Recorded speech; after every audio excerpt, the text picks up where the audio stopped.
Hello, my name is Gisella Vanegas. I work for OMV Exploration and Production in Vienna, Austria. Today I'm going to present overcoming challenges of simulating EOR processes from the model size to incremental oil.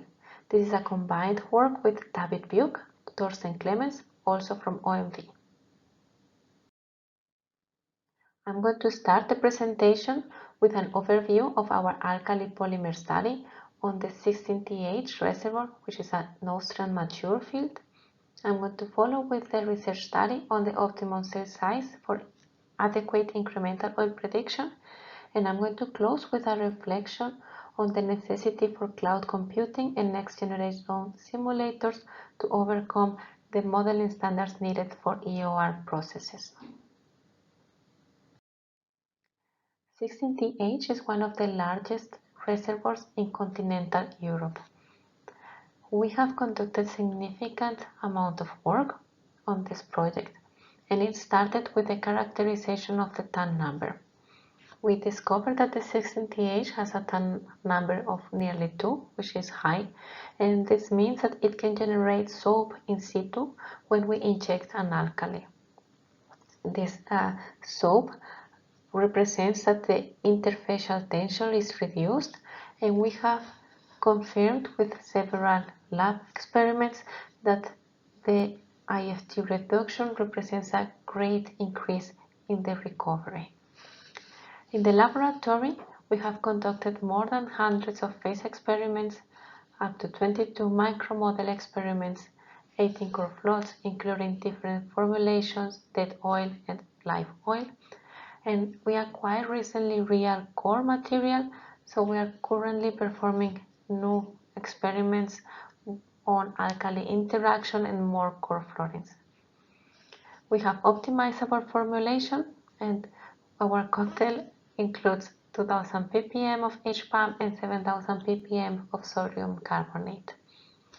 We have previously done an interwell tracer test using conservative tracers, and we are currently injecting partitioning tracers also in an interwell study to quantify the remaining oil saturation.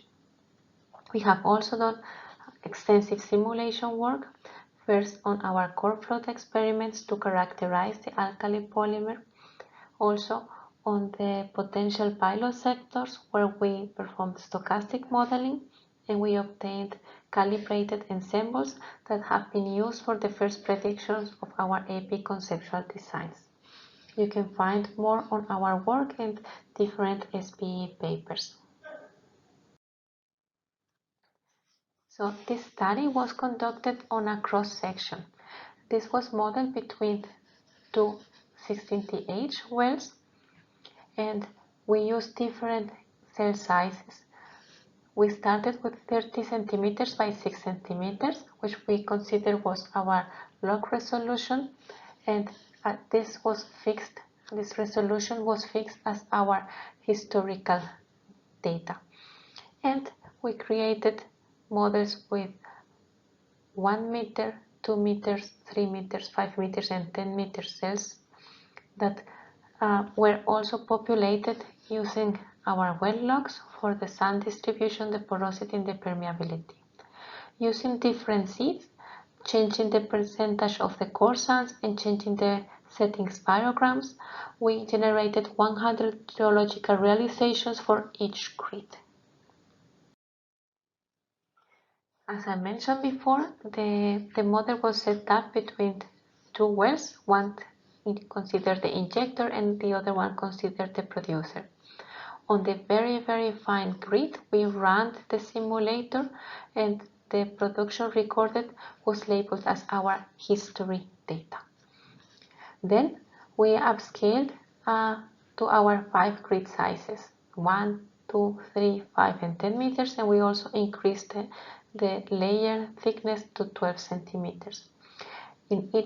For each of these models, we upscaled our 100 realizations from the fine model using harmonic average for the porosity, a flow-based method for the permeability, and we calculated the phases for each of these upscaled models using the Fuel flow zone indicator method based on the porosity and the permeability.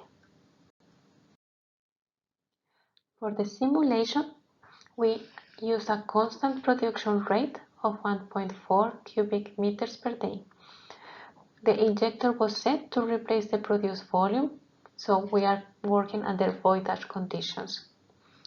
We started injecting a tracer with water after 2 years a second tracer. So we have 2 tracer pulses, and in total 5 years of water flooding, chemical flood of 1 year, and follow-up waters for another 5 years. Once we got our 500 simulation results, the first question was, how can we analyze it? If we just look at the numbers and just calculate the average cumulative oil after the water flow and after the AP or the cumulative incremental, there is not much dissimilarity between them. But when we look at the time series, there are many things we can already notice. We can notice that we bracket better the production history from our superfine model with all our realizations, but we underpredict the cumulative oil at the end of the AP process. We also noticed that the shape of the curve doesn't correspond between the history and the simulated upscaled grids. So we decided to use principal component analysis to better understand and better compare the difference between our time series from the simulated models and the historical model or the fine model. The principal component analysis is an orthogonal transformation of the data that guarantees that the variance of the data is maximized. The first principal component is shown in the x-axis, and the second principal component in our case is shown in the y-axis. And each dot in our example, this is taken from Wikipedia, but you need to imagine that each dot will represent one time series, which is one simulation run out of our 500 runs. PCA can be used for dimensionality reduction, projecting each data point in these 2 principal components. You can choose, you don't necessarily need to use the second component, you could use the third or the fourth one, depending which one is giving you more information about the original data. This lower dimensional data preserves as much as the data's variation as possible. So this is a very great tool to compare time series. We started by comparing then the PCAs of our cumulative oil after the water flooding process and after alkali polymer. And we could observe first that in the water flooding, even though we saw bracketing when we were observing the time series, in reality the curves are very different to the historical data. We can see that around the historical data point, which is represented in pink, we have a few models from all different sizes, including the 10 meters grids. When we analyze the alkali polymer period on the right side, we can see that the history is surrounded or is close to by 10 meter grids realizations. However, it's not really fully bracketed. But using the cumulative oil will give us a wrong interpretation of the performance of our EOR process. Why? Because it's combining in the effect of the previous period of water flooding. What we really need to do is to determine the incremental oil. And this is the oil that we produce in each of these realizations if we compare the no further action, so continuing with water flowing, or doing the AP. If we have this two scenarios and we calculate the difference. This is our incremental oil. This is the oil we are mobilizing by injecting the alkali that is reacting with the oil in the reservoir. We believe this is the right way to evaluate the impact of the chemicals log. In the time series, we can now see that the history is actually well bracketed, but not by the 10-meter grid, which is represented in blue, which is completely off. If we look at the PCA, it shows us exactly the same picture now. It shows us that the 10-meter grids responses are here in this part of the curve, while the history is lying in the cloud of the small sizes realizations.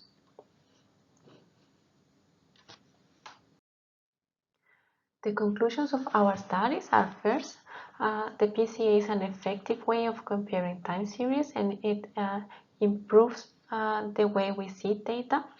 The cell size has a large impact on the tracer and oil production, but this is case dependent. The maximum acceptable cell size should be based on the available data.